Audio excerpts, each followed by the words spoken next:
Gamachun baane Hirama barisa Media bu'a ba'i keenya. Media bu'a ba'i keenya. Guyyaa har'aa kana miidiyaan bu'a ba'i sirna sagantaa eebba katimii qur'aana. Sirna sagantaa eebba katimii qur'aana kan obboleettii keenya Jannaa Tayyib sababeeffachuudhaan gaaddisa markada kunuuzul janna kan ustaaza gaarii fi qaalii namaa ustaaz Seefullaahiidhaan durfamu yookaan hoogganamu kana keessatti argame shaashambaa kan jechuutti jiru miidiyaan bu'aa ba'i eegaa maarre sirna sagantaa eebba katimii qur'aana guyyaa har'aa kanarratti akka nuti argamnu ispoonsara kabajaa fi jaalalaa kan nuuf taati barattuu Soofiyaa jechuudhaan kan beekamtu yoo taatu egaa tole hanga qophii sagantaa guyyaa har'aa kanaaf qabannee dhiyaanne walitti deebinu nashiidaa ce'umsaa kana wajjiniin turtii gaarii kaaftootan islaamaa fi xabaaftu hojjatee hojii bareedaa barsiifte ilmaan tawxiidaa imaltee deemaarta kaayyoon oolmaan kee hin taane laayyo gammadii guutuu jiruu kee dhaqqabii iddoo hawwii kee haasidiin qilee haa buutu yaada kee rabbiin haa guutu dammaqii ka'ee of laalee baradhuu hundaanuuf kabajamtoota dhaggeeffattoota miidiyaa bu'aa ba'ii kan gamaas ta'ee kan gamanaa hundumti keessan martuu assalaamu alaikum warahmatullaahi wabarakaatuh walitti deebineerra waduuf odeeffannoo sirna sagantaa eebba katimii quraanaa kan guyyaa har'aa kana sababeeffachuun qabannee dhiyaanneen kan isinii wajjin turu namatti as jira jettanii nan himinaa isa kanas jettanii qubaanatti qabdanii natti hin ijjinaa malee an Profeesar nan tuqinaatti amma kallattumaan hangafoota oduu guyyaa har'aa kanaaf qabannee dhiyaanneen isin dhageessisaa na wajjin turaam. haala baruu barsiisuu yeroo dheeraadhaaf gaaddisa markaza kunuuzul jannaa kana keessatti gaggeeffamaa tureen guyyaa har'aa kana barattuu yeroo dheeraadhaaf gaaddisa markaza kunuuzul jannaa kana keessatti urjii ta'uudhaan tajaajilaa turte quraana juuza 30 gadi xumursiisuudhaan kan eebbisiisuutti jirudha.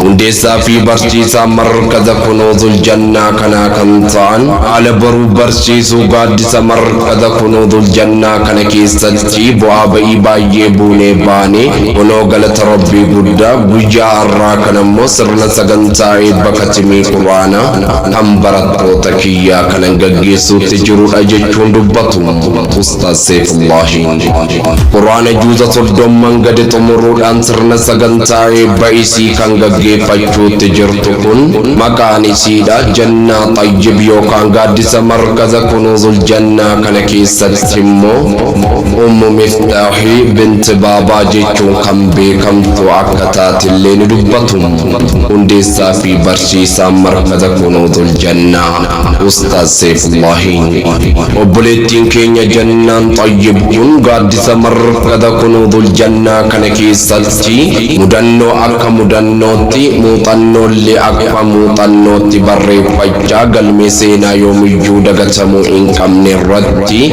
guyyaa har'aa kana ga'uudhaan immoo sirna sagantaa eebba katimii quraanaa isii kan gaggeeffachuutti jirtudha. sirna sagantaa eebba katimii quraanaa kan obboleettii keenya Jannaa Tayyib kana sababeeffachuudhaan ustaazotii gamtaa akkasuma barattootii ustaazotii gamtaa hambaa seenaadhaan hangafee keessummoonni laga gamaa fi gamasirraa gaaddisa markaza kunuuzul jannaa kana keessatti argamuudhaan gammachuu kana kan qooddachuu hojjechuutti jiranidha. Keessummoota sirna sagantaa guyyaa har'aa kana sababeeffachuudhaan gaaddisa markada kunuuzul jannaa kana keessatti argaman hundeessaa fi barsiisaan akkasuma amiirotaa fi koree shortaa fi maanguddootas dabalatee barattoonni hundumti isaanii martuu waan barbaachisaa ta'een akka simataa jirantu dubbatama. Waduttaanu sirna sagantaa guyyaa har'aa kanarratti akka nuti argamne gammachuu kana qooddannuuf ispoonsara kabajaa fi jaalalaa kan nuuf taate barattuu Soofiyaa jechuun kan beekamtudha. Kan amma isiniif darbaa jiru kun hangafoota oduu afaan Oromiffaatiin isiniif qabannee dhiyaannedha.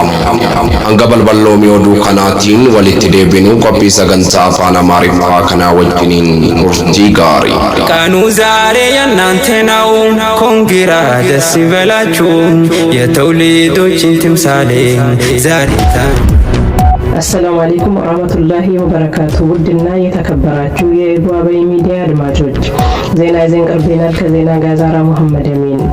መርከዙ ኩኑዙል ጀና ዛሬ ተማሪውን አስመርቋል።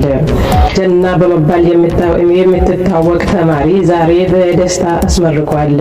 የብዙ ጊዜ በሊፍት የምትታወቅ ልጅ ስትሆን ዛሬ ግን በደስታዋ ቀን ደርሳለች። ጀናን መብሩክ አልፍ መብሩክ።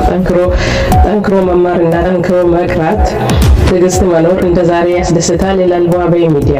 ማንኛውም ተማሪ እንደ ጀና ሾክሎ ወደ ሊፍት የሚሮጥ ሳይሆን በትዕግስት ጠብቆ መቅራት እንዳለበትም ይገልጻል ኢብዋበይ ሚዲያ።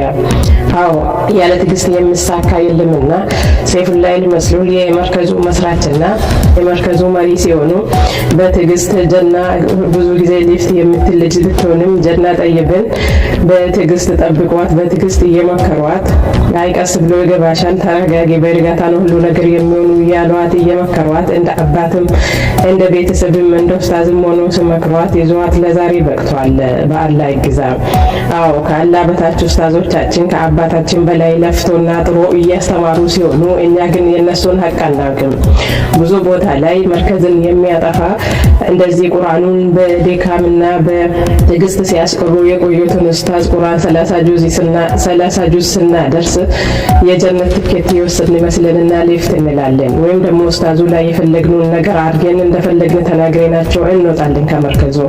ለዚህ መድኃኒት ግን ብሉክ አለ። ወደ መርከዙ መመለስ እንደማይቻል ብሉኩ ታስቦበት የተሰራ ሲሆን ማንኛውም ሰው ወደ ከቀራበት መርከዙ ወጥቶ ወደ ሌላ መርከዝ ሄዶ መቅራት የማይችል መሆኑን የማታውቁ ተማሪ አንድ ቦታ ተረጋግታችሁ የማትችሉበትን ቦታ ደክማችሁ ኡስታዙንም አደክማችሁ የቀራችሁበት በትዕግስት ተቀምጣችሁ ቁርአንን ደጋግማችሁ ቀራችሁ ወደ ሌላ ትምህርት ብታልፉ እንደምመረጥ ኢብዋበይ ሚዲያ ዳይሬክተር ይገልጻል።